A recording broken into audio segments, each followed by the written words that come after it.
Hello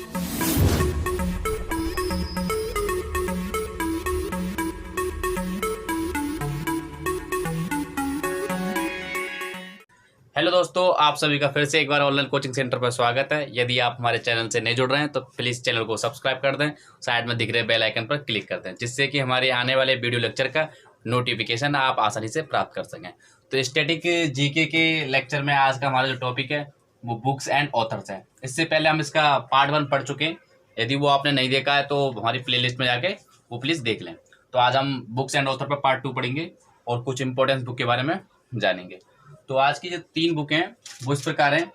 पहली book है हमारी इंडिया 2020 और दूसरी है इग्नाइटेड माइंड्स। पहली बुक है इंडिया 2020, दूसरी बुक है इग्नाइटेड माइंड्स। ठीक है, दूसरी बुक है इग्नाइटेड माइंड्स और तीसरी बुक है हमारी wings of fire. India 2020, ignited minds and wings of fire. इन तीनों ही बुक के जो राइटर हैं, इन जो तीनों बुक है हमारी, इन तीनों ही बुक के जो राइटर हैं वो डॉक्टर APJ अब्दुल कलाम है। ठीक है, India 2020, ignited minds and wings of fire, इन तीनों के जो राइटर हैं वो डॉक्टर APJ अब्दुल कलाम है। ठीक है, याद रखना, डॉक्टर APJ अब्दुल कलाम की ही हमारी तीनों बुकें हैं, India 2020, ignited minds and wings of fire. ठीक है, डॉक्टर APJ अब्दुल कलाम से आपको 2 क्वेश्चन और याद रखने हैं। पहला क्वेश्चन ये है कि डॉक्टर APJ अब्दुल कलाम को पुकारा जाता है मिसाइल मैन के नाम से, यानी कि मिसाइल मैन के नाम से उन्हें जाना जाता है। अगर एग्जाम में क्वेश्चन पूछा जाए कि मिसाइल मैन किसे कहा जाता है तो याद रखना, डॉक्टर APJ अब्दुल कलाम को हम बोलते हैं मिसाइल मैन। ठीक है, दूसरा क्वेश्चन हमें डॉक्टर APJ अब्दुल कलाम से ये याद रखना है कि वो हमारे इंडिया के 11वें नंबर के राष्ट्रपति थे। अगर क्वेश्चन पूछा जाए doctor APJ Abdul Kalam India में कौन से नंबर के राष्ट्रपति थे तो 11वें नंबर के। या फिर ये पूछा जाए क्वेश्चन घुमा के कि भारत के 11वें नंबर के राष्ट्रपति कौन थे तो याद रखना कौन थे, डॉक्टर APJ अब्दुल कलाम। ठीक है, अगर करंट की दृष्टि से अगर क्वेश्चन पूछा जाता है कि अब इस समय कौन है हमारे राष्ट्रपति, तो इस समय हमारे प्रेजेंट टाइम में जो राष्ट्रपति हैं वो है हमारे रामनाथ कोविंद। रामनाथ कोविंद हमारे प्रेजेंट टाइम में राष्ट्रपति हैं, यानी कि प्रेजेंट टाइम में जो राष्ट्रपति हैं वो हैं रामनाथ कोविंद। रामनाथ कोविंद ही हमारे प्रेजेंट टाइम में राष्ट्रपति हैं। ठीक है, और ये 2017 से हैं और वर्तमान समय में भी हमारे ये राष्ट्रपति हैं, यानी कि 2017 से अब तक ये हमारे प्रेसिडेंट बने हुए हैं इंडिया के। और ये पूछा जाए कौन से नंबर के राष्ट्रपति हैं हमारे रामनाथ कोविंद तो याद रखना 14वें नंबर के राष्ट्रपति हैं। ठीक है, 14वें नंबर के राष्ट्रपति हमारे रामनाथ कोविंद। 11वें नंबर के थे डॉक्टर APJ अब्दुल कलाम और फिर 12वें नंबर पे थी प्रतिभा सिंह पाटिल, 13वें नंबर पे थे हमारे प्रणब मुखर्जी और अब 14वें नंबर पर कौन है, रामनाथ कोविंद। ठीक है, और आगे विस्तार से जानते हैं राष्ट्रपति के बारे में। तो हम राष्ट्रपति पर थोड़ा प्रकाशन डाल लेते हैं। तो जो राष्ट्रपति का जो हमारा पद है वो हमारे संविधान में आर्टिकल 52 में दिया है। आर्टिकल 52 बताता है हमें राष्ट्रपति के बारे में। ठीक है, पूछा जाए कि राष्ट्रपति किस अनुच्छेद से संबंधित हैं तो याद रखना आर्टिकल 52 से। तो जो हमारे राष्ट्रपति होते हैं वो संघ कार्यपालिका के हेड होते हैं। ठीक है, अगर एग्जाम में क्वेश्चन पूछा जाता है कि हमारी संघ कार्यपालिका के हेड कौन है तो याद रखना संघ कार्यपालिका के हेड कौन है, राष्ट्रपति यानी कि प्रेसिडेंट। ठीक है, और भारत का प्रथम नागरिक भी कौन होता है, हमारे राष्ट्रपति। हमारे प्रेसिडेंट जो होते हैं वही हमारे प्रथम नागरिक होते हैं, यानी कि भारत का प्रथम नागरिक कौन होता है, भारत का राष्ट्रपति यानी कि प्रेसिडेंट। ठीक है, जो राष्ट्रपति का जो इलेक्शन है वो आर्टिकल 54 के अनुसार होता है। ठीक है, आर्टिकल 54 में बताया गया है कि राष्ट्रपति का चुनाव, प्रेसिडेंट का चुनाव कैसे होगा, प्रेसिडेंट यानी कि राष्ट्रपति का इलेक्शन कैसे होगा। तो राष्ट्रपति का चुनाव या प्रेसिडेंट का जो इलेक्शन है वो आर्टिकल 54 में बताता है। ठीक है, तो ये बोलता है कि निर्वाचन मंडल जो राष्ट्रपति का चुनाव करेगा, निर्वाचन मंडल में कौन होगा तो निर्वाचन मंडल के सदस्य होंगे। ठीक है, निर्वाचन मंडल में कौन होगा, जो राष्ट्रपति का इलेक्शन करेगा वो निर्वाचन मंडल के सदस्य होंगे। ठीक है, निर्वाचन मंडल के भी सदस्य कौन कौन होते हैं तो संसद के दोनों सदनों के निर्वाचित सदस्य। दोनों सदनों से मतलब है मेरा राज्यसभा और लोकसभा। संसद के जो भी दोनों सदन हैं उनकी निर्वाचित सदस्य, यानी कि लोअर हाउस और अपर हाउस, लोकसभा और राज्यसभा दोनों, इसमें दोनों सदनों के निर्वाचित सदस्य। ठीक है, दूसरे राज्यों के विधानसभा के निर्वाचित सदस्य। ठीक है, जितने भी हमारे राज्य हैं उनकी विधानसभाएं, उनके निर्वाचित जितने भी सदस्य हैं, मेंबर्स हैं, वो इनमें पार्टिसिपेट करेंगे। तीसरे कौन होंगे, हमारे जो संघ राज्य हैं उनके विधानसभाओं के निर्वाचित सदस्य। जितने भी हमारे संघ राज्य हैं उनकी भी विधानसभा हैं, उनकी भी विधानसभा के जितने भी निर्वाचित सदस्य हैं वो हमारे राष्ट्रपति के इलेक्शन में पार्टिसिपेट करेंगे।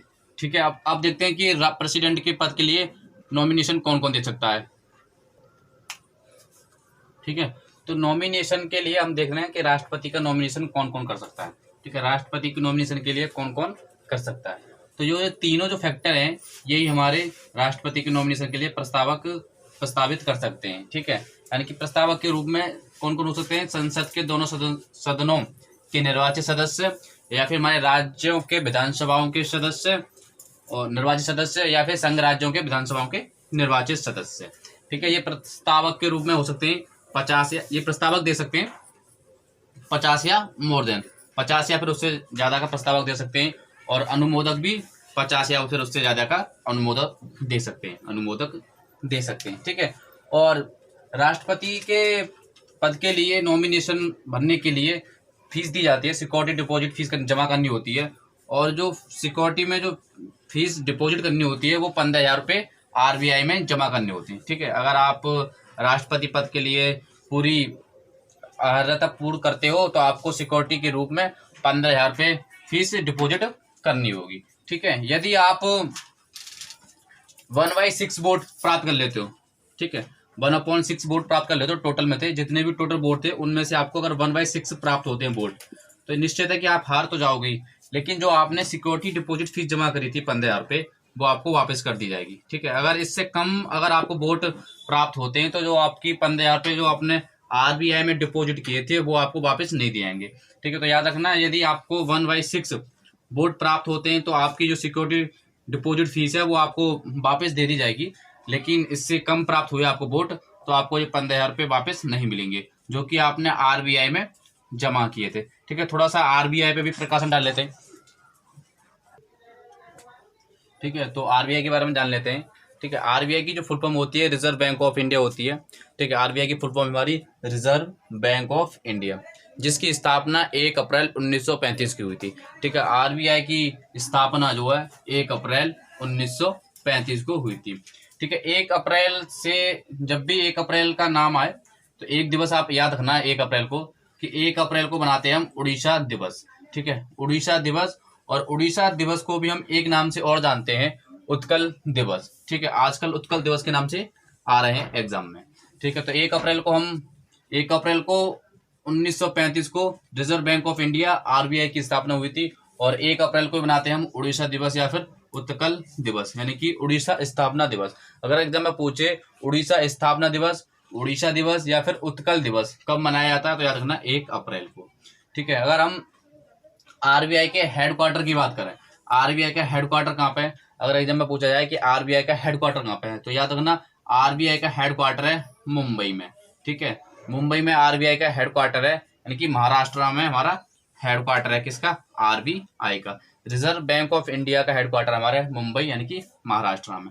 जब भी महाराष्ट्र का नाम आए, महाराष्ट्र से 3 क्वेश्चन जरूर याद रखना, एक तो महाराष्ट्र की कैपिटल, दूसरी महाराष्ट्र के CM, और तीसरे गवर्नर। ये करंट की दृष्टि से इन तीनों चीजों को याद रखना जब भी महाराष्ट्र का नाम आता है। ठीक है, अगर महाराष्ट्र की कैपिटल की बात करें तो महाराष्ट्र की कैपिटल है मुंबई, और विंटर में इसकी कैपिटल होती है नागपुर। ठीक है, ये याद रखना कि विंटर में महाराष्ट्र की कैपिटल है नागपुर। और महाराष्ट्र के CM की बात करें तो महाराष्ट्र के CM है हमारे उद्धव ठाकरे महाराष्ट्र के इस समय CM है। और महाराष्ट्र के अगर गवर्नर की बात करें तो महाराष्ट्र के गवर्नर है भगत सिंह कोश्यारी हमारे महाराष्ट्र के इस समय गवर्नर है। ठीक है, तो RBI की स्थापना देख ली हमने 1 अप्रैल 1935 को, और RBI का हेडक्वार्टर है मुंबई यानी कि महाराष्ट्र में। ठीक है, और RBI के गवर्नर देखते हैं कि इस समय RBI के गवर्नर कौन है, तो इस समय RBI के जो गवर्नर है वो शक्तिकांत दास हैं। ठीक है, कौन है, शक्तिकांत दास। अगर पूछा जाता है कि RBI के गवर्नर इस समय कौन है तो याद रखना शक्तिकांत दास हमारे RBI के गवर्नर है। अगर ये पूछा जाए कि शक्तिकांत दास RBI के कौन से नंबर के गवर्नर है तो याद रखना शक्तिकांत दास RBI के 25वें नंबर के गवर्नर है। ठीक है, तो RBI के जो गवर्नर है शक्तिकांत दास वो 25वें नंबर के RBI के गवर्नर है। ठीक है, और ये 2018 से अब तक बने हुए हैं RBI के गवर्नर के पद पर। ठीक है, तो हम राष्ट्रपति पढ़ रहे थे, नेक्स्ट देखते हैं। ठीक है, तो प्रेसिडेंट से हमने अब तो जान लिया कि प्रेसिडेंट का इलेक्शन कैसे होता है। कि नॉमिनेशन कौन दे सकता है। हम जानते हैं कि प्रेसिडेंट के लिए क्या क्या योग्यता होनी चाहिए। ठीक है, प्रेसिडेंट के लिए क्या क्या योग्यताएं होनी चाहिए। तो पहली ये है कि सिटीजनशिप होनी चाहिए। ठीक है, उसके पास नागरिकता होनी चाहिए। ठीक है, दूसरी चीज कि 35 ईयर ओल्ड होना चाहिए, यानी कि 35 वर्ष की आयु प्राप्त हो चुकी हो, यानी कि 35 वर्ष की आयु प्राप्त कर चुके हों। ठीक है, तीसरी चीज लोकसभा के सदस्य हों। ठीक है, लोकसभा के सदस्य होने चाहिए। ठीक है, चौथी चीज है कि वो किसी प्रॉफिट पोस्ट पर ना हो। चौथी चीज है हमारी, किसी प्रॉफिट पोस्ट पे ना हो। प्रॉफिट पोस्ट से मतलब है कि उनकी जो है परमानेंट जो पोस्ट नहीं होनी चाहिए। वो जिस पोस्ट पर काम कर रहे हैं, जिस जगह काम कर रहे हैं, उनकी परमानेंट पोस्ट नहीं होनी चाहिए। दूसरी बात, उनकी फिक्स्ड सैलरी नहीं होनी चाहिए। ठीक है, परमानेंट पोस्ट से मतलब है कि किसी गवर्नमेंट जॉब में ना हो। अगर वो गवर्नमेंट जॉब में है तो पहले वो गवर्नमेंट सर्विस को इस्तीफा देंगे, उसके बाद फिर वो प्रेसिडेंट के लिए नॉमिनेशन अपना देंगे। ठीक है, तो यानी कि योग्यताएं के लिए प्रेसिडेंट के लिए 4 चीजें हैं कि सिटीजन होना चाहिए। ठीक है, 35 वर्ष की आयु प्राप्त कर चुके हों और लोकसभा के सदस्य हों और किसी प्रॉफिट पोस्ट पे ना हो। प्रॉफिट पोस्ट में भी 2 चीजें हैं कि उनकी परमानेंट पोस्ट नहीं होनी चाहिए, दूसरी चीज उनकी फिक्स्ड सैलरी नहीं होनी चाहिए। अगर प्राइवेट वर्किंग में है तो कोई दिक्कत नहीं है, वो इसके लिए नॉमिनेशन दे सकते हैं। तो अब इससे रिलेटेड करंट अफेयर्स के क्वेश्चन देख लेते हैं। ठीक है, क्वेश्चन इस प्रकार है कि हाल ही में रामनाथ गोयनका उत्कृष्टता पुरस्कार किसने प्रदान किए। ठीक है, यानी कि हाल ही में रामनाथ गोयनका, ठीक है, रामनाथ गोयनका उत्कृष्टता पुरस्कार किसने प्रदान किए। ठीक है, क्वेश्चन है हाल ही में रामनाथ गोयनका उत्कृष्टता पुरस्कार किसने प्रदान किए। उसके ऑप्शन है, ऑप्शन ए प्रधानमंत्री, ऑप्शन बी राष्ट्रपति, ऑप्शन सी उपराष्ट्रपति, ऑप्शन डी गृह मंत्री। ठीक है, तो इसका राइट आंसर है ऑप्शन बी राष्ट्रपति। ठीक है, तो हमारे राष्ट्रपति रामनाथ कोविंद ने 20 जनवरी 2020 को, ठीक है, नई दिल्ली में आयोजित एक समारोह में 14वें रामनाथ गोयनका उत्कृष्टता पुरस्कार प्रदान किए। ठीक है, तो याद रखना 14वें नंबर के थे जो रामनाथ गोयनका जो उत्कृष्टता पुरस्कार जो भी अवार्ड दिए गए वो 14वें नंबर के थे। और कहाँ पर दिए गए अगर ये पूछता है तो याद रखना नई दिल्ली में दिए गए। ठीक है, नई दिल्ली में दिए गए। और पूछे किसने दिए, तो हमारे इस समय के वर्तमान के राष्ट्रपति रामनाथ कोविंद जी ने दिए। और कब दिए, तो 20 जनवरी 2020 को दिए। ठीक है, तो इस क्वेश्चन का राइट आंसर क्या हो जाएगा हमारे राष्ट्रपति। ठीक है, तो दोस्तों यदि आपने हमारे चैनल को सब्सक्राइब नहीं किया है तो प्लीज़ चैनल को सब्सक्राइब कर लें और साइड में दिख रहे बेल आइकन को क्लिक कर दें। तो आप ज़्यादा से ज़्यादा लोगों को शेयर कीजिए जिससे कि ज़्यादा से ज़्यादा लोग हम तक जुड़ सकें और एक यहाँ पर अच्छा सा माहौल बना सकें। ठीक है, मिलते हैं नेक्स्ट वीडियो में। Thanks a lot.